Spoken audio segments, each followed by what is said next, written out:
ഇപ്പോൾ P V Anwar തന്നെ നമ്മോടൊപ്പം ചേരുകയാണ് തത്സമയം. പി വി അൻവർ, ഈ വാർത്ത താങ്കൾ ശ്രദ്ധിച്ചു കാണും, താങ്കൾ അത് സംബന്ധിച്ച പ്രതികരണം ഓൾറെഡി നടത്തുകയും ചെയ്തിട്ടുണ്ട്. എൻ്റെ പ്രധാനപ്പെട്ട ചോദ്യം, ഒരു പരാതിക്കാരനാണ് താങ്കൾ. സ്വാഭാവികമായും പരാതിക്കാരൻ എന്താണ് പറയാനുള്ളത് എന്നുള്ളത് അന്വേഷണ സംഘം ചോദിക്കും എന്നുള്ളത് ഇവിടെ എപ്പോഴും നടക്കുന്ന ഒന്ന് തന്നെയാണ്. പക്ഷേ അങ്ങനെയൊന്നും ഉണ്ടായില്ല, നിങ്ങളുടെ പരാതി കടലാസിൽ വാങ്ങുക എന്നതിനപ്പുറം ഒന്നും ഉണ്ടായില്ല എന്നാണോ നിങ്ങൾ പറയുന്നത്?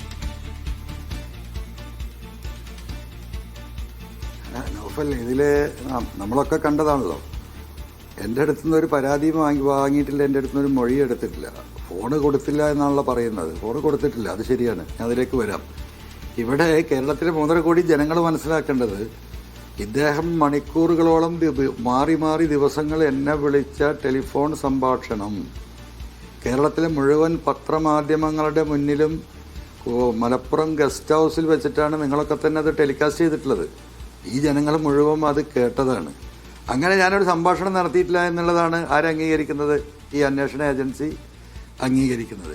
ഒരു പരാതിക്കാരൻ എന്ന നിലക്ക് നൽകിയ പരാതിയിൽ ആദ്യം എന്താ ചെയ്യേണ്ടത്? പരാതി നൽകിയ വ്യക്തിയെ വിളിച്ച് മൊഴിയെടുക്കണം, ആ സ്റ്റേറ്റ്മെൻറ്റ് റെക്കോർഡ് ചെയ്യണം. ആ സ്റ്റേറ്റ്മെൻറ്റ് റെക്കോർഡ് ചെയ്യുന്നതിൻ്റെ ഭാഗമായിട്ടാണ് എവിഡൻസ് കൊടുക്കേണ്ടത്. സ്റ്റേറ്റ്മെൻറ്റ് റെക്കോർഡ് ചെയ്യുകയോ എൻ്റെ അടുത്ത് നിന്ന് മൊഴിയെടുക്കുകയോ എൻ്റെ സ്ഥലങ്ങളിൽ വരികയോ ഇതിനെപ്പറ്റി ചർച്ച ചെയ്യുകയോ ഒന്നും ചെയ്യാതെ എനിക്കൊരു കത്ത് വന്നു, ഇന്ന ദിവസം നിങ്ങളുടെ ഫോണ്, അതിപ്പോൾ അടുത്ത കാലത്താണ് ഈ പറയുന്ന, എനിക്ക് ഓർമ്മ ശരിയാണെങ്കിൽ ഇവിടെ തൃശ്ശൂർ IG ഓഫീസിൽ അത് ഏൽപ്പിക്കണമെന്ന് പറഞ്ഞിട്ട്. എന്തിൻ്റെ അടിസ്ഥാനത്തിലാണ് ഞാൻ ഏൽപ്പിക്കുക? ഇതുപോലുള്ള കൊള്ളസംഘം കള്ളന്മാർ ഇതിൻ്റെ മുമ്പ് മുഖ്യമന്ത്രിയുമായി ബന്ധപ്പെട്ടു ഈ വിഷയങ്ങൾ ഞാൻ നൽകിയ സ്പെഷ്യൽ ഇൻവെസ്റ്റിഗേഷൻ ടീമിലെ നൊട്ടോറിയസ് ക്രിമിനലായ ഈ കൊള്ളസംഘത്തിന് മുഴുവൻ നേതൃത്വം നൽകിയ, തൃശ്ശൂർ പൂരം കലക്കിയ, റിദാൻ ബാസിൽ കൊലക്കേസിന് കക്ഷിയായ, മാമി തിരോധാനത്തിന്റെ പിന്നിൽ പ്രവർത്തിച്ചു എന്ന് നമ്മൾ കരുതുന്ന ഇതേ ADGP അജിത് കുമാറിന് ക്ലീൻ ചീറ്റ് നൽകിയ പോലീസ് അവിടെ ഉള്ളത്.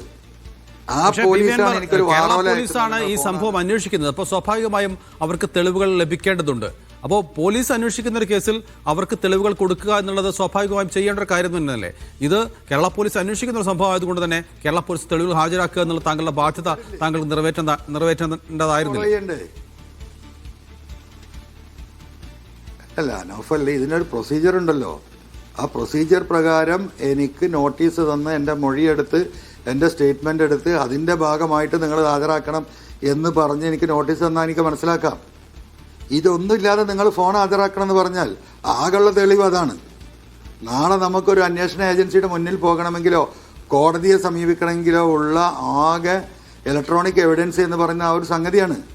ആ സംഗതി ഇവരുടെ കയ്യിലേക്ക്, ഈ കൊള്ളസംഘത്തിൻ്റെ കയ്യിലേക്ക് കൊടുത്താൽ എന്തായിരിക്കും സ്ഥിതി? ആ എവിഡൻസും കൂടി പോയി കിട്ടും. ഇന്നിപ്പോൾ ഒരു വെള്ള പേപ്പറിൽ കത്തുന്ന പേർക്ക് ഊരുന്ന കഴിക്കുവൽ ലാഭം. ഈ കൊള്ളസംഘത്തെ മുഴുവൻ രക്ഷപ്പെടുത്തി സ്വർണ്ണക്കള്ളക്കടത്തുമായി ബന്ധപ്പെട്ട കേസുകൾ ഹാജരാക്കാൻ വേണ്ടി മാത്രമാണ് താങ്കളോട് ആവശ്യപ്പെട്ടത്. താങ്കളുടെ മൊഴി എടുക്കുകയോ താങ്കളുടെ പരാതി വിശദമായി കേൾക്കുകയോ ചെയ്തിട്ടില്ല? ഇല്ല, ചെയ്തിട്ടില്ല. അവരാവശ്യം ആ ഫോണും കൂടെ അവരെ കയ്യിൽ കിട്ടണം. അതോടുകൂടി ഇത് അവസാനിപ്പിക്കാം. അത്ര വിഡ്ഢിയല്ലല്ലോ ഞാൻ. നാളെ നമുക്ക് കോടതിയെങ്കിലും സമീപിച്ച് കോടതിയെ ഈ കാര്യങ്ങൾ ബോധ്യപ്പെടുത്തി കോടതി വഴി നമുക്ക് ഫോൺ ഹാജരാക്കി കൊടുക്കുകയാണെങ്കിൽ അതിൽ നമുക്കൊരു ഉറപ്പുണ്ട്. അതല്ലാതെ ഒരു കേസിൻ്റെ ഒരു ആക്ഷനിലേക്കും പോകാതെ, ഒരു ആക്ടിലേക്കും ഇടപെടാതെ, ഇവിടുത്തെ അതിൻ്റെ പ്രൊസീജിയർ ഒന്നും പാലിക്കാതെ ഈ രീതിയിൽ നടത്തിയ ഒരു മൂവ്മെൻറ്റിന് അവർ ആകെയുള്ള എൻ്റെ ഈ തെളിവും കൂടി നശിപ്പിക്കുക എന്ന ഒറ്റ ഉദ്ദേശം മാത്രമേ അവർക്കുള്ളൂ. ആ ഉദ്ദേശം അവർ നടപ്പിലാക്കാൻ ശ്രമിച്ചാൽ നമ്മളെ വിഡിയായിട്ട് നമുക്ക് നിന്ന് കൊടുക്കാൻ പറ്റുമോ? അത്ര ഇതിലുണ്ടായിട്ടുള്ളൂ.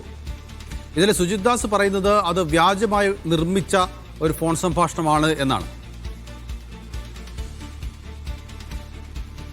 സുജിത് ദാസ് അത് പറയണം. നൗഫലടക്കം കേട്ടതാണ്. എനിക്ക് തോന്നുന്ന സമയത്ത് നിങ്ങളൊക്കെ തന്നെ മലപ്പുറത്തുണ്ട് എന്നുള്ളത്. ഒരു കോള് 1 മിനിറ്റ് 2 മിനിറ്റ് ഒക്കെ ആണെങ്കിൽ ഈ പറയുന്നതൊക്കെ എല്ലാ മണിക്കൂറുകൾ, ദിവസങ്ങളോളം എന്താണ് ഇവർ ഈ പറയുന്ന വാട്സാപ്പിൽ നിന്ന് അവർ ഈ കോൾ ഡീറ്റെയിൽസ് എടുക്കാതിരുന്നത്? ഇപ്പം എന്താ പറയുന്നത്? വാട്സാപ്പിലായതുകൊണ്ട് അവർക്ക് കോൾ ഡീറ്റെയിൽസ് കിട്ടില്ല എന്ന്.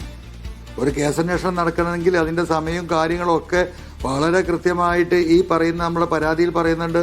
ഈ ഫോൺ കോൾ ടെലികാസ്റ്റ് ചെയ്ത ദിവസങ്ങൾ നമ്മൾ പറയുന്നുണ്ട്. അന്ന് ഈ പറയുന്ന സുജിത് ദാസിൻ്റെ ഡീറ്റെയിൽസും എൻ്റെ വാട്സാപ്പ് ഡീറ്റെയിൽസും എടുത്താൽ ഈ അന്വേഷണ സംഘത്തിന് എത്ര മണിക്കൂർ അദ്ദേഹം എന്നോട് സംസാരിച്ചിട്ട് കണ്ടെത്താൻ കഴിയില്ലേ? ആ നടപടികളിലേക്കൊന്നും പോയിട്ടില്ല. അവർക്ക് ആകെ വേണ്ടത് ഫോണാണ്. ആ ഫോൺ കൊടുക്കാൻ മാത്രം ഞാൻ വെഡിയായിരുന്നില്ല, അതുകൊണ്ട് ഞാൻ കൊടുത്തില്ല. സ്വാഭാവികമായ ഒരു നടപടി മാത്രമാണ് പോലീസിന്റെ ഭാഗത്തുണ്ടായത്. പിന്നെ 2024 അദ്ദേഹത്തെ അടുത്ത സസ്പെൻഡ് സ്റ്റെപ്പ് ചെയ്തു. നമുക്ക് 6 മാസത്തേക്ക് ആണ് സസ്പെൻഡ് ചെയ്ത്. 6 മാസം കഴിഞ്ഞ് അദ്ദേഹത്തെ തിരിച്ചെടുക്കുകയും ചെയ്തു. അതായത് താങ്കളുടെ പരാതി ഒരു തരത്തിലും പരിഗണിക്കപ്പെട്ടില്ല എന്നാണ് താങ്കൾ ഇപ്പോൾ പരാതിപ്പെടുന്നത്. അല്ല, തീർച്ചയായിട്ടും ഇപ്പോൾ നൗഫൽ നിങ്ങൾ നോക്കൂ, ഈ പറയുന്ന നമ്മൾ ആദ്യം നൽകിയ പരാതിയുടെ ഭാഗമായിട്ട് ADGP അജിത് കുമാറിന് കൊടുത്ത ക്ലീൻ ഷീറ്റിനെ ചോദ്യം ചെയ്ത് ഹൈക്കോടതിയിൽ നമ്മൾ റിട്ട് പെൻഡിങ് ആണ്. തിരുവനന്തപുരം വിജിലൻസ് കോടതിയിൽ അതിനെ ചോദ്യം ചെയ്ത് മറ്റൊരു കേസ് നിൽക്കുന്നുണ്ട്. നമുക്ക് അടുത്തൊരു സ്റ്റെപ്പ് എടുക്കാൻ പറ്റുമെങ്കിൽ ഇനി നമുക്ക് ഈ കേസിലൊരു സ്റ്റെപ്പ് എടുക്കാം. അവർ ഇദ്ദേഹത്തിന് ക്ലീൻ ഷീറ്റ് കൊടുത്തതിൻ്റെ ആ റിപ്പോർട്ടിൻ്റെ കോപ്പി നമുക്ക് അയച്ചു തരുന്നതോട് കൂടിയിട്ട് നമുക്ക് കോടതിയെ സമീപിക്കാനും ഈ കാര്യങ്ങൾ കോടതിയോട് പറയാനും സാധിക്കും. അല്ലെങ്കിൽ നമ്മൾ എവിടെ പോകും? ആകെ ഉള്ളൊരു എവിഡൻസ് അവരെ കയ്യിൽ കൊടുത്താൽ, ഇപ്പം ഈ സ്വർണ്ണക്കള്ളക്കടത്ത് കേസ് തന്നെ ഇപ്പോൾ നിങ്ങൾക്കൊക്കെ അറിയുന്നതല്ലേ. ഇപ്പോൾ ഈ കൊണ്ടോട്ടിയിലെ 5 പൈസ ഇല്ലാതെ ഇരുന്നിരുന്ന ഒരു തട്ടാന് കോടാനകോടിയുടെ സ്വത്ത് ഇവരുടെ സ്വർണം ഒരുക്കി കൊടുക്കുന്നതിൻ്റെ പാരിതോഷികമായി കിട്ടിയിട്ട് കോടാനകോടികൾ ഈ കൊണ്ടോട്ടി അങ്ങാടിയിലെ കെട്ടിടങ്ങൾ ഈ പത്രമാധ്യമങ്ങളെ മുഴുവൻ കൂട്ടിക്കൊണ്ടുപോയി ഞാൻ നിങ്ങൾക്ക് കാണിച്ചു തന്നല്ലേ. ഒരു അന്വേഷണം ഉണ്ടായോ? റിദാൻ ബാസിൽ കേസ് എവിടെ എത്തി? വല്ല അഡ്രസ്സും ഉണ്ടോ? എൻ്റെ വീട്ടിൻ്റെ തൊട്ടടുത്ത് 2 കിലോമീറ്റർ അപ്പുറത്താ ഈ പയ്യനെ തലക്ക് വെടിവെച്ച് കൊണ്ട് അദ്ദേഹത്തിൻ്റെ കയ്യിലുണ്ടായിരുന്ന ഫോണ് കവർച്ച ചെയ്യുക എന്ന ഒറ്റ ഉദ്ദേശത്തിൽ.